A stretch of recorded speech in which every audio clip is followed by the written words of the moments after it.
चलो good morning everybody. आज આપણે 10મા લેક્ચરમાં મેથડ 10 જે આપણે અગાઉના લેક્ચરમાં બે દાખલા આપણે કર્યા હતા, હવે આપણે આગળના દાખલામાં જઈએ। તો હવે અહીંયા આપણી પાસે રકમ છે કે નીચેની માહિતી પરથી કુલ ખર્ચ અને કૌટુંબિક બજેટની રીતે સૂચકાંક શોધો। तो હવે અહીંયા આપણે એકમનું ખાનું છે, જો આપણી પાસે 2015 ના ભાવ, 2019 ના ભાવ અને 2019 નો જથ્થો,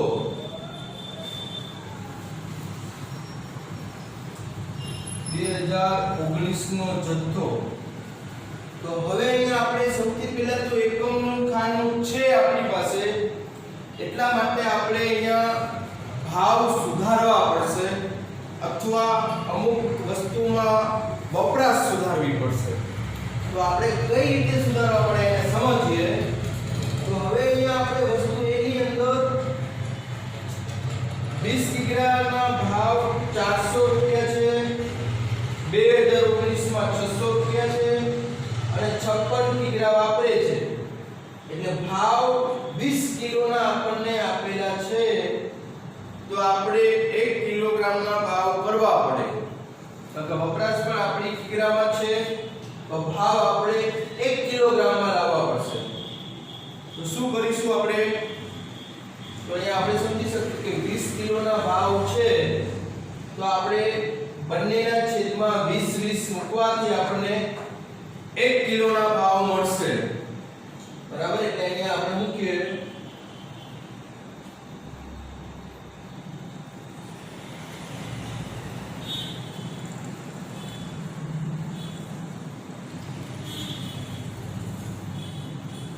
1 કેજી દીઠ ભાવ। તો અહીંયા આપણે 400 ના છેદમાં 20 એટલે કે 20 રૂપિયા, 2019 કેજી દીઠ ભાવ 600 ના છેદમાં 20 એટલે કે 30 રૂપિયા।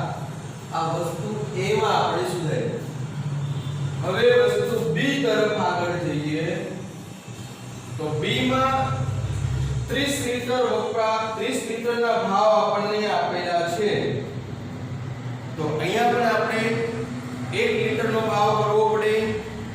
1 લીટરનો ભાવ કરવા માટે તો કે વસ્તુ એની જેમ જ 30 બંનેના છેદમાં મૂકો।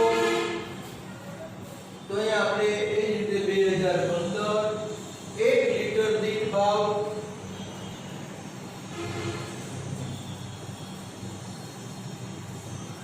900 ના છેદમાં 30 એટલે કે 1 લીટરનો ભાવ 30, 2019 તો એમાં પણ એ રીતે 1200 ના છેદમાં 30 એટલે કે 40। ચાલો વસ્તુ બી માં સુધાર્યા। હવે વસ્તુ સી માં જઈએ। તો સી માં 1 મીટરનો ભાવ 110, અહીંયા 140, વપરાશ 25 મીટર। તો અહીંયા આપણે કહીએ કે 1 મીટરનો ભાવ આપણને આપેલો છે જ, તો અહીંયા આપણે સુધારવાની જરૂર નથી। વળી વપરાશ પણ મીટરમાં છે અને ભાવ પણ 1 મીટરનો છે જ, તો આપણે ત્યાં ભાવ સુધારવાની જરૂર નથી, એટલે હું અહીંયા લખીશ તો વસ્તુ સી માં ભાવ 1 મીટર ના જ છે, તેથી સુધારો થશે નહીં। આગળ જઈએ વસ્તુ ડી ની અંદર। તો ડી માં આપણને 1 ડઝનના ભાવ છે, તો તમે વિચારશો કે ત્યાં પણ આપણે સુધારવાની જરૂર નથી, કારણ કે 1 ડઝનના ભાવ છે, પણ એવું બનતું નથી કારણ કે વપરાશ આપણી નંગમાં છે, જોઈ શકો છો, બરાબર। એટલે અહીંયા આપણે 36 નંગમાં છે, તો અહીંયા ભાવ આપણે 1 નંગના આપણી પાસે હોવા જોઈએ। તો અહીંયા હું સુધારીશ 2000 2015 એક નંગ દીઠ ભાવ કઈ રીતે મળે? તો કે આ કેટલા નંગના ભાવ થયા? તો કે એક ડઝનના. એક ડઝનમાં નંગ તો કે 12. તો 12 નંગના ભાવ છે. તો એક નંગના કેટલા? તો 60/12 એટલે 5. 2019 84/12 એટલે કે 7. પણ અહીંયા હું એવું કહું છું આપણી પાસે બીજો વિકલ્પ છે વસ્તુ ડી ની અંદર. તો અહીંયા 36 નંગ ભાવ તો એક ડઝનના છે. તો તમે 36 નંગને તમે ડઝનમાં કન્વર્ટ કરી શકો. એટલે તમે ભાવ સુધારવાની જરૂર નથી. જો ન સુધારવા હોય તો પણ ચાલે. તો અહીંયા આપણે એમ કહીએ કે ખાલી એક વપરાશ સુધારીએ. 2019 ની વપરાશ ડઝનમાં તો અહીંયા 36/12 એટલે 3 ડઝન. પણ યાદ રાખજો કે બે માંથી એકનો સુધારો થશે. કાં તો તમે ભાવ સુધારો અને કાં તો તમે વપરાશ સુધારો. બંને સુધારવાની જરૂર નથી. કારણ કે અહીંયા તમે 36 નંગ એટલે 3 ડઝન વપરાશ થઈ ગઈ. તો એક ડઝનનો ભાવ તમારી પાસે રેડી છે. વપરાશ જેમાં છે એમાં ભાવ રેડી છે.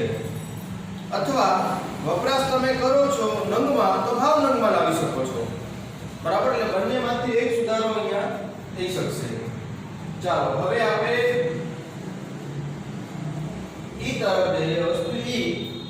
તો ઈ ની અંદર કઈ રીતે? તો કે અહીંયા આપણે એક ક્વિન્ટલનો ભાવ છે આપણી પાસે. તો એક ક્વિન્ટલ મતલબ તો આપણી પાસે પ્રથમ વખત આવ્યું કે એક ક્વિન્ટલ એટલે કેટલા થાય? તો ક્વિન્ટલ અહીંયા વપરાશ આપણી કિગ્રામાં છે. તો અહીંયા ક્વિન્ટલ એટલે કેટલા કિગ્રા થાય એ આપણી પાસે હોવું જોઈએ. તો અહીંયા એક ક્વિન્ટલ એટલે 100 કિલોગ્રામ થાય. કેમ? એક ડઝનમાં 12 નંગ આવે. એવી રીતે પ્રમાણિત માપ છે કે એક ક્વિન્ટલ એટલે 100 કિગ્રા થાય. તમે કોઈ પણ જગ્યાએ માપ વિચારવા જશો તો એક ક્વિન્ટલ બરાબર 100 કિગ્રા. બરાબર? તો હવે આપણે જોઈએ કે આ ભાવ કેટલાનો થયો? 100 કિલોનો થયો. તો હવે આપણે 1 કિલોગ્રામનો ભાવ કેટલો લાવી? આપણે 2015 1 કિગ્રા દીઠ ભાવ શું કરીશું? તો કે 800/100. કારણ કે શા માટે? તો કે 1 ક્વિન્ટલ એટલે 100 કિલોગ્રામ થાય. 100 કિલોગ્રામનો ભાવ આપણી પાસે છે. 800/100 એટલે 8. 2019 1000/100 એટલે અહીંયા 10.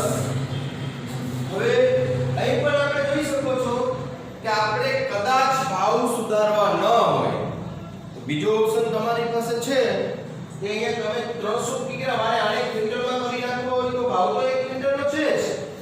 મારે આને ક્વિન્ટલમાં કરવા હોય તો થઈ શકશે. કારણ કે 300 કિગ્રા એટલે ક્વિન્ટલ કેટલા? તો કે તમે જાણો છો કે 100 કિલોગ્રામે 1 ક્વિન્ટલ, 200 કિલોગ્રામે 2 ક્વિન્ટલ, 300 કિલોગ્રામે 3 ક્વિન્ટલ. એટલે 300 કિલોગ્રામના 3 ક્વિન્ટલ થાય. તો મારે અહીંયા ભાવ સુધારવા ન હોય તો હું અહીંયા વપરાશ સુધારીશ. 2019 વપરાશ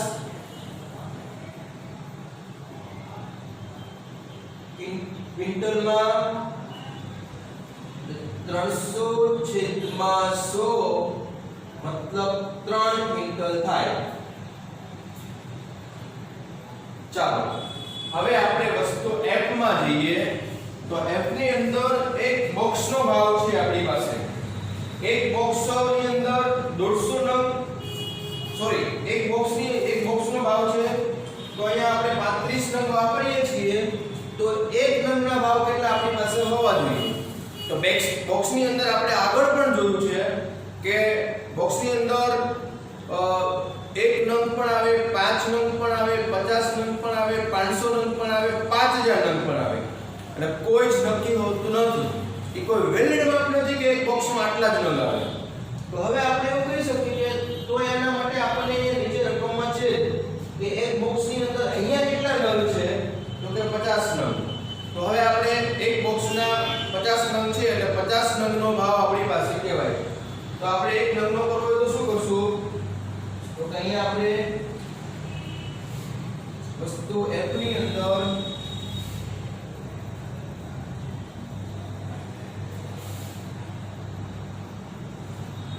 2015 એક નંગ દીઠ ભાવ બરાબર 200/50 એટલે 3.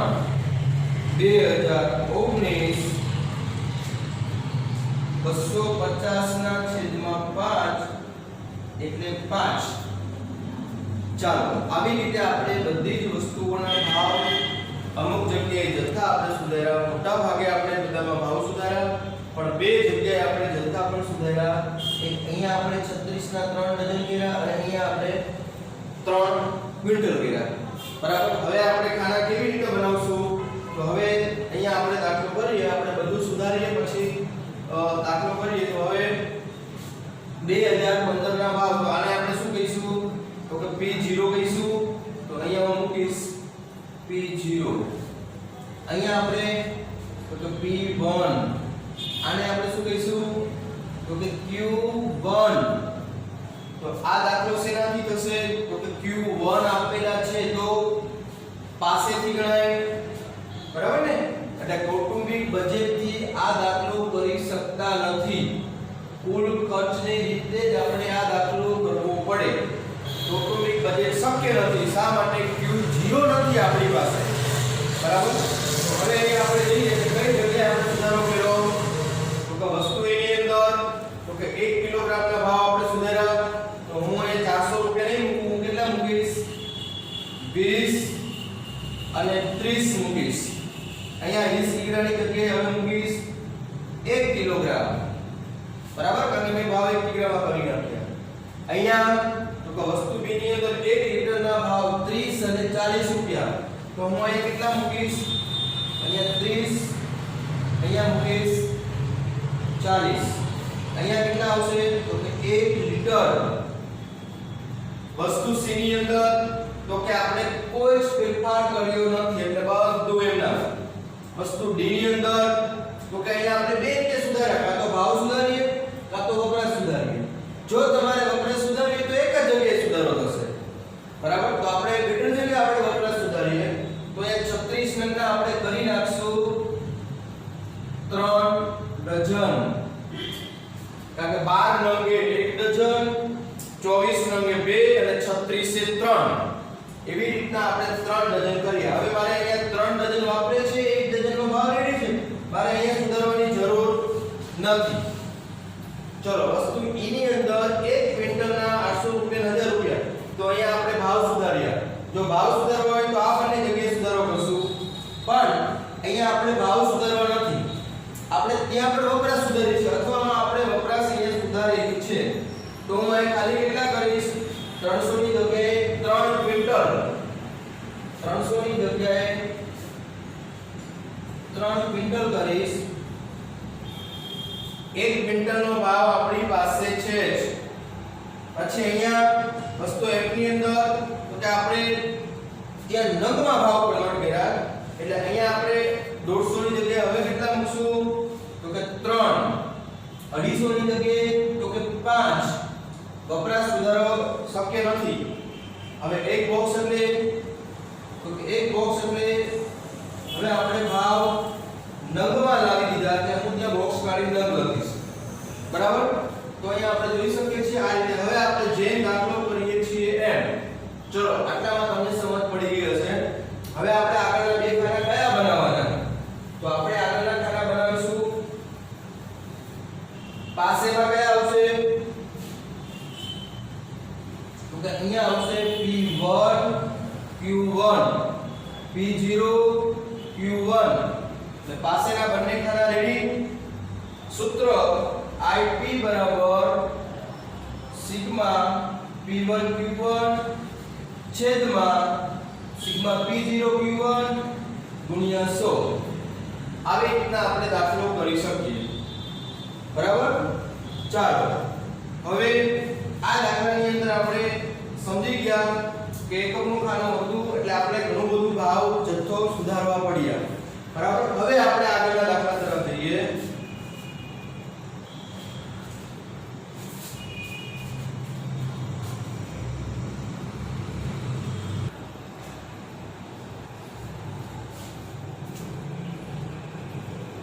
ચલો હવે આપણે આ જ રીતમાં આગળના બે દાખલા જોઈએ પછી આપણે રીત અહીંયા પૂરી કરીશું 10મી મેથડ આપણે પૂરી કરીશું બરાબર તો અહીંયા જો તો નીચેની માહિતી પરથી જીવન નિર્વાહ ખર્ચનો સૂચકાંક શોધો તો હવે અહીંયા કઈ રીતે આપણે દાખલો ગણીએ 2015 નો ભાવ 19 નો ભાવ અને ભાર આપેલા છે તો કઈ રીતે આપણે દાખલો કરીશું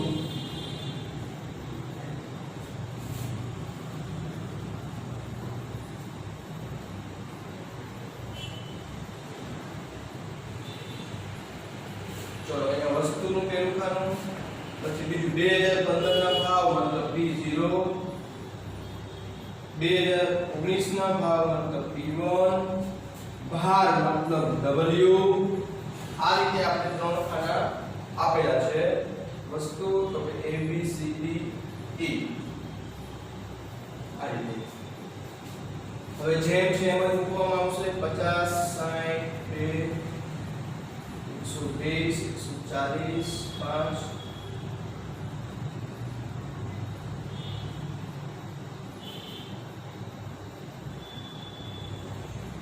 ચાલો હવે કયા ખૂણા આપણે બનાવીશું તો અહીંયા આપણે કહીએ કે આપણે જરૂર શું છે આપણા સૂત્રની અંદર કઈ જરૂર પડે છે તો કે આપણું સૂત્ર કયું તો સૂચકાંક બરાબર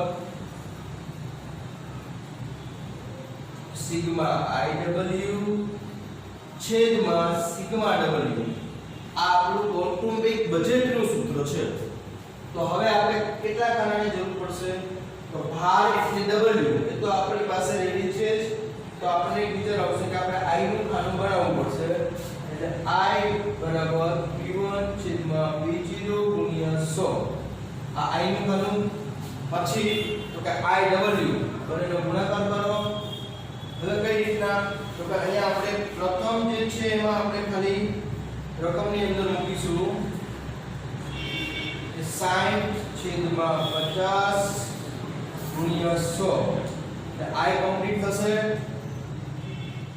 પછી I * W આ બંનેનો ગુણાકાર કરો એટલે અહીંયા મળશે પછી એવી જ રીતના નીચે 140 છેદમાં 120 ગુણ્યા 100 એટલે અહીંયા પછી W જોડે ગુણાકાર કરશો એટલે IW એવી જ રીતના બંનેના સરવાળા કરશો એટલે અહીંયા સિગ્મા IW જે તમે અહીંયા મૂકશો સિગ્મા W અહીંયા છે જે નીચે આવશે બરાબર તો આ રીતે આપણે રકમ આપણને આપેલી હોય તો આપણા માટે કામ સરળ હતું કે W આપણી પાસે રેડી છે એટલે આપણે W નું ખાનું બનાવવાની જરૂર નથી આગળ આપણે સૌથી પ્રથમ દાખલો આપણે જોયો તો એમાં W પણ આપણે શોધવા પડ્યા તો અહીંયા આપણી પાસે W રેડી છે એટલે W આપણે શોધવાની જરૂર નથી બરાબર ચલો એટલે આ રીતે આપણે આ દાખલો કમ્પ્લીટ કરી શકીએ હવે અહીંયા આગળનો દાખલો જુઓ તો નીચેની માહિતી પરથી કૌટુંબિક બજેટની રીતે સૂચકાંક શોધો કયા ખાના વસ્તુ સાપેક્ષ મહત્વ ટકાવારી ભાવ સાપેક્ષ શું આપેલું છે આપણે જોઈએ ચલો વસ્તુની અંદર ABCD પછી સાપેક્ષ મહત્વ મતલબ ભાર આપો જે વસ્તુનું જે પ્રમાણે મહત્વ હોય એવી રીતે એને ભાર આપેલો છે એટલે આપણે મહત્વને W તરીકે આપણે ઓળખી શકીએ મહત્વ એટલે W અને ટકાવારી ભાવ સાપેક્ષ તો ભાવ સાપેક્ષ મતલબ શું કહી શકીએ તો અહીંયા આપણે ભાવ સાપેક્ષ મહત્વ ભાવ સાપેક્ષ એટલે I કહી શકીએ શા માટે તો તો અહીંયા આપણે એમ કહીએ કે સૂચકાંકનો અર્થ કયો, તો આપણે શરૂઆતમાં સમજ્યા હતા કે ભૂતકાળ કરતા ચાલુ વર્ષમાં જે ટકાવારી ભાવ વધારો થાય, સાપેક્ષ ટકાવારી ફેરફાર થાય એને સૂચકાંક કહેવાય. અને ટૂંકમાં ચાલુ વર્ષની અંદર જે સાપેક્ષ ટકાવારી ફેરફાર થયો છે એને સૂચકાંક કહેવાય. એટલે ટકાવારી ભાવ સાપેક્ષ એટલે સૂચકાંક કહેવાય. આનો મતલબ પણ તમે કહી શકો 10% વધારો થયો, અહીંયા 8% વધારો થયો, એવો અર્થઘટન પણ થઈ શકે. તો એમાં તો કે અહીંયા 10% વધારો થયો, બી માં તો કે 8% થયો, સી માં તો કે 12% વધારો થયો. ટૂંકમાં ટકાવારી ભાવ સાપેક્ષ એટલે આઈ નું ખાનું આપણે કહી શકીએ. તો હવે આપણે દાખલો કરવો હોય તો કે આપણા માટે બિલકુલ સરળ વાત છે. જો 10 12 8 7 110 108 112 90. હવે આપણું સૂત્ર કયું? સૂચકાંકનું સૂત્ર તો કે સિગ્મા IW છેદમાં સિગ્મા W. તો હવે શું કહી શકશો? તો કે અહીંયા આપણે IW નું ખાનું બનાવવાનું આવશે. I W એ આપણે ખાલી ફક્ત એક જ ખાનું બનાવવાનું આવશે. પછી IW નો સરવાળો કરો, W નો સરવાળો કરો. આ ખાનાના સરવાળાની જરૂર નથી.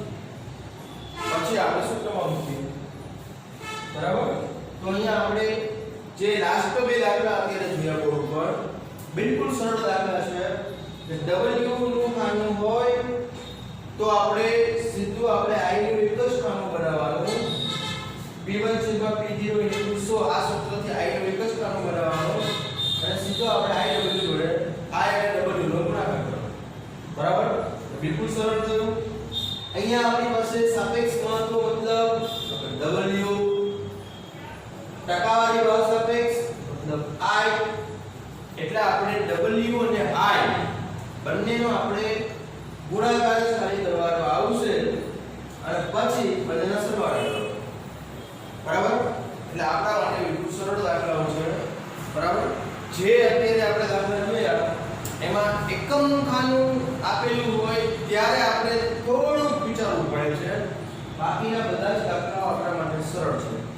હવે નિકેશ એકમના ખાનાની અંદર કદાચ તમને કોઈ દાખલો ન સમજાય તો તમે જ્યારે પણ ટાઈમ મળે ત્યારે તમે કોલ કરીને પૂછી શકો, અથવા જ્યારે આપણે ક્લાસીસ શરૂ કરશું ત્યારે પણ તમે મને પૂછી શકશો.